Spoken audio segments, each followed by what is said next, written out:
नमस्कार दोस्तों, तो आपका स्वागत है हमारे चैनल ऑल कॉम्पिटिटिव एग्जाम में। आज हम डिस्कस करेंगे एचपीएसएससी का प्रीवियस पेपर, जिसमें हम पॉलिटी और हिस्ट्री के पार्ट को डिस्कस करेंगे, जो कि आपके एग्जाम पॉइंट ऑफ व्यू से बहुत इंपॉर्टेंट है। आपसे अनुरोध है कि इस वीडियो को बड़े ध्यानपूर्वक सुनेगा।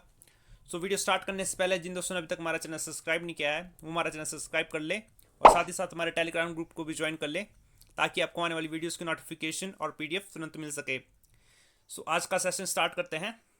तुम्हारा पहला क्वेश्चन है, एग्रीकल्चर वॉज फर्स्ट प्रैक्टिसाइज्ड इन। कृषि का सर्वप्रथम प्रचलन कहाँ हुआ? तो आपके ऑप्शन है जावा, थाईलैंड, इजिप्ट या इनमें से कोई नहीं। तो बताइए इसका आंसर क्या होगा। इसका आंसर हो जाएगा ऑप्शन नंबर बी, यानी थाईलैंड। ठीक है दोस्तों, बढ़ते हैं नेक्स्ट क्वेश्चन की ओर। जैन तीर्थकरों की जीवनी किसमें पाई जाती है? तो आपके ऑप्शन है कल्पसूत्र, उवागदशा, भगवती सूत्र या निर्वाली सूत्र। तो बताइए दोस्तों इसका आंसर क्या होगा। इसका आंसर हो जाएगा कल्पसूत्र। ठीक है दोस्तों, अच्छा मुझे आप बताइए जैन धर्म के प्रथम तीर्थकर कौन थे, या फिर जैन धर्म की स्थापना किसने की? तो आपका आंसर हो जाएगा ऋषभदेव। ठीक है, अगर आपसे पूछा जाए कि जैन धर्म के अंतिम तीर्थकर कौन थे, तो आपका आंसर होगा महावीर स्वामी। ठीक है दोस्तों, बढ़ते हैं नेक्स्ट क्वेश्चन की ओर। के समय में प्रशासन था?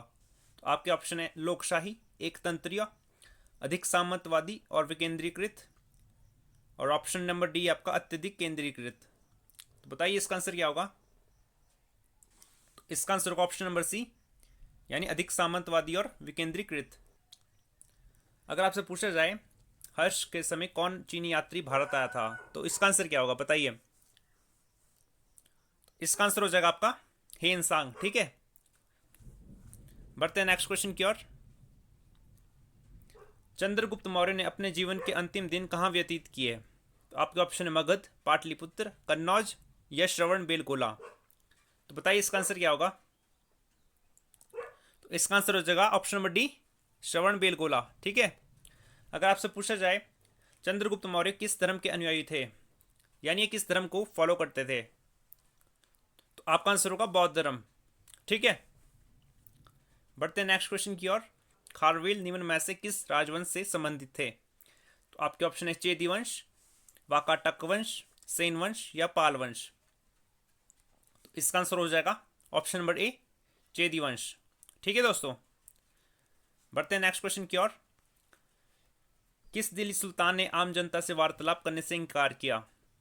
तो बताइए इसका आंसर क्या होगा। इल्तुतमिश, बलबन, जलालुद्दीन खिलजी या फिरोज तुगलक। तो बताइए इसका आंसर क्या होगा। इसका आंसर हो जाएगा ऑप्शन नंबर बी, यानी बलबन। ठीक है, साथ ही मैं आपको बता दूं कि बलबन ने लौह रक्त नीति भी इंट्रोड्यूस की थी। ठीक है, और इल्तुतमिश के बारे में अगर आपसे पूछा जाए कुतुब मीनार का निर्माण किसने पूरा किया, तो आपका आंसर होगा इल्तुतमिश ने। और स्टार्ट किसने किया था वो? तो आपका स्टार्ट किया था वो कुतुबुद्दीन ऐबक ने। ठीक है, बढ़ते हैं नेक्स्ट क्वेश्चन की ओर। मलिक काफूर किसका विश्वास पात्र जनरल था? Malik Kafur was a trusted general of. तो बताइए इसका आंसर क्या होगा। आपके ऑप्शन है इल्तुतमिश, फिरोज शाह तुगलक, अलाउद्दीन खिलजी, मोहम्मद बिन तुगलक। आपके ऑप्शन है इल्तुतमिश, फिरोज शाह तुगलक, अलाउद्दीन खिलजी, मोहम्मद बिन तुगलक। इसका आंसर हो जाएगा ऑप्शन नंबर सी, यानी अलाउद्दीन खिलजी। ठीक है, बढ़ते हैं नेक्स्ट क्वेश्चन की ओर।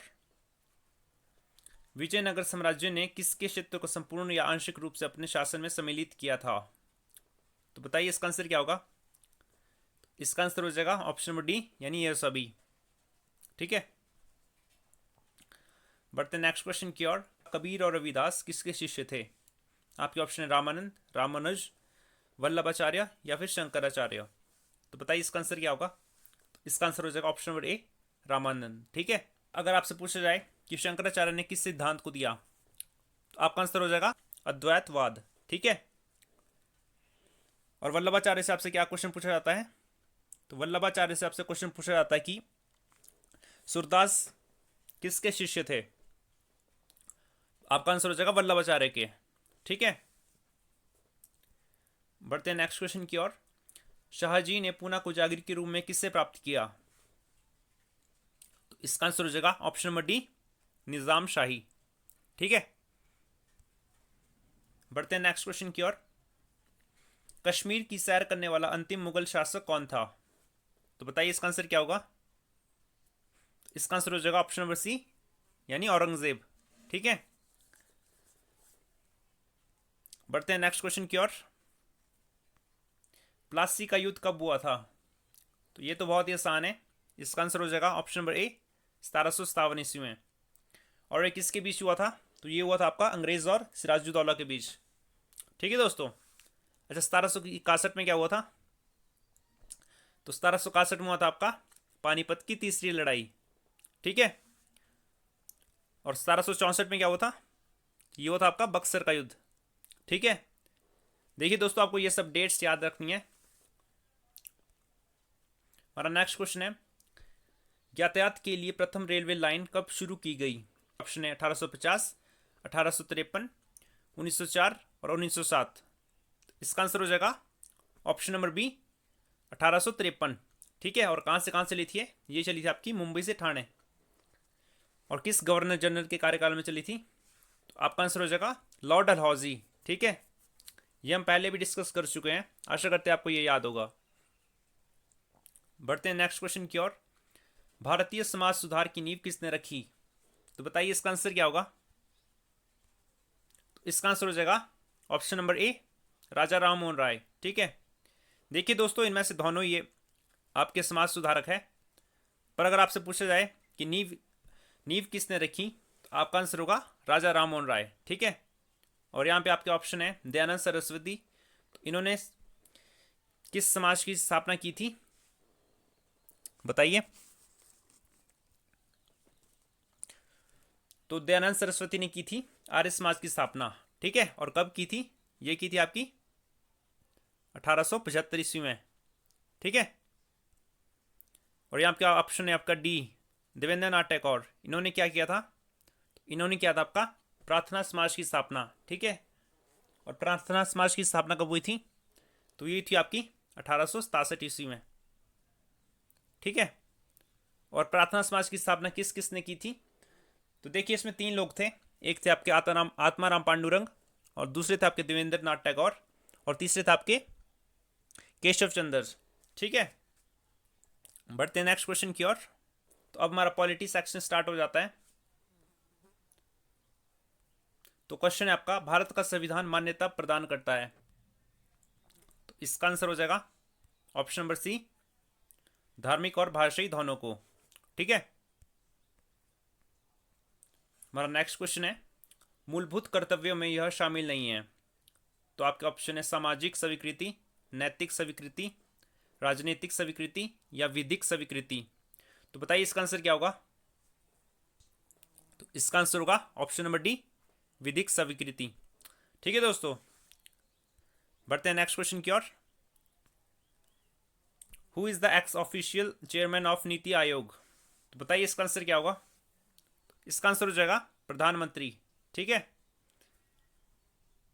अच्छा, अगर आपसे पूछा जाए राज्यसभा का प्रधान अध्यक्ष कौन होता है, तो आपका आंसर हो जाएगा उपराष्ट्रपति। ठीक है, बढ़ते हैं नेक्स्ट क्वेश्चन की ओर। राष्ट्रपति को पद की शपथ कौन दिलाता है? ऑप्शन है आपके प्रधानमंत्री, उपराष्ट्रपति, भारत के मुख्य न्यायाधीश या इनमें से कोई नहीं। तो देख, इसका आंसर हो जाएगा ऑप्शन नंबर सी, भारत के मुख्य न्यायाधीश। ठीक है, बढ़ते हैं नेक्स्ट क्वेश्चन की ओर। राज्यसभा का कार्यकाल निर्धारित किया जाता है, किसके द्वारा निर्धारित किया जाता है, बताइए। तो ये निर्धारित किया जाता है संविधान द्वारा। ठीक है, अच्छा, अगर आपसे पूछा जाए संसद, हमारी संसद के कितने अंग है? कितने अंग है इसके? 3। और कौन कौन से हैं? लोकसभा, राज्यसभा, और तीसरा है आपका राष्ट्रपति। ठीक है, बढ़ते हैं नेक्स्ट क्वेश्चन की ओर। भारत में न्यायिक परीक्षा की शक्ति है? तो आपके ऑप्शन है सुस्पष्ट, अंतर्निहित, राष्ट्रपति द्वारा दी गई या संसद द्वारा दी गई। इसका आंसर हो जाएगा ऑप्शन नंबर बी, यानी अंतर्निहित, इम्प्लिसिट। ठीक है, हमारा नेक्स्ट क्वेश्चन है, राज्य विधानसभा के कार्यकाल को कितने समय तक बढ़ाया जा सकता है? तो बताइए कितने वर्ष तक बढ़ाया जा सकता है। इसका आंसर हो जाएगा ऑप्शन नंबर बी, यानी 1 वर्ष। ठीक है, बढ़ते हैं नेक्स्ट क्वेश्चन की ओर। भारतीय संविधान की 7वीं अनुसूची में उल्लेखित समवर्ती विषयों के संबंध में कार्यपालिका शक्ति निहित है। तो बताइए इसका आंसर क्या होगा। तो आपके ऑप्शन है केंद्र, राज्य, राष्ट्रपति या संविधान। इसका आंसर हो जाएगा ऑप्शन नंबर ए, केंद्र। ठीक है, सेंटर। बढ़ते हैं नेक्स्ट क्वेश्चन की ओर। पंचायत के चुनाव आयोजित होते हैं। आपके ऑप्शन है 4 वर्ष में, प्रत्येक 5 वर्ष में, जब राज्य सरकार चाहे तब, या इनमें से कोई नहीं। तो इसका आंसर हो जाएगा ऑप्शन नंबर बी। ठीक है, प्रत्येक 5 वर्ष में। अच्छा, अगर आपसे पूछा जाए कि पंचायत के चुनाव लड़ने के लिए न्यूनतम आयु सीमा क्या है, तो इसका आंसर क्या होगा। तो इसका आंसर हो जाएगा 21। ठीक है, बढ़ते हैं नेक्स्ट क्वेश्चन की ओर। देश की आर्थिक वृद्धि का सर्वाधिक उचित मापदंड है उसका। तो आपके ऑप्शन है सकल घरेलू उत्पाद, शुद्ध घरेलू उत्पाद, शुद्ध राष्ट्रीय उत्पाद, प्रति व्यक्ति वास्तविक आय। इसका आंसर हो जाएगा ऑप्शन नंबर डी, प्रति व्यक्ति वास्तविक आय। ठीक है, बढ़ते हैं नेक्स्ट क्वेश्चन की ओर। नाबार्ड किस पंचवर्षीय योजना में स्थापित किया गया। बताइए दोस्तों, कब किया गया। तो ये किया गया था आपका 6ठी पंचवर्षीय योजना। और 6ठी पंचवर्षीय योजना का कार्यकाल क्या था। तो आपका आंसर हो जाएगा 1980 से 85। ठीक है, अच्छा, ये क्वेश्चन आपसे इस तरह भी पूछा जाता है कि नाबार्ड की स्थापना कब की गई थी। तो कब की गई थी, ये की गई थी आपकी 1982। ठीक है, बढ़ते हैं नेक्स्ट क्वेश्चन की ओर। निम्न में से किस राज्य ने जनजातीय समुदाय की पहचान नहीं की है। तो इसका आंसर हो जाएगा ऑप्शन नंबर सी, हरियाणा। ठीक है, हमारा लास्ट एंड अंतिम क्वेश्चन है, सिंह भूम किस लिए प्रसिद्ध है। तो बताइए ये सिंह भूम किस लिए प्रसिद्ध है। तो इसका आंसर हो जाएगा ऑप्शन नंबर बी, यानी लोहा। ठीक है, तो ये थे हमारे आज के महत्वपूर्ण क्वेश्चन। आशा करते हैं आपको ये वीडियो पसंद आई होगी। अगर आपको ये वीडियो पसंद आई है तो वीडियो को लाइक, कमेंट एंड शेयर करना न भूले। सो आज के लिए दोस्तों इतना ही। जय हिंद, जय भारत।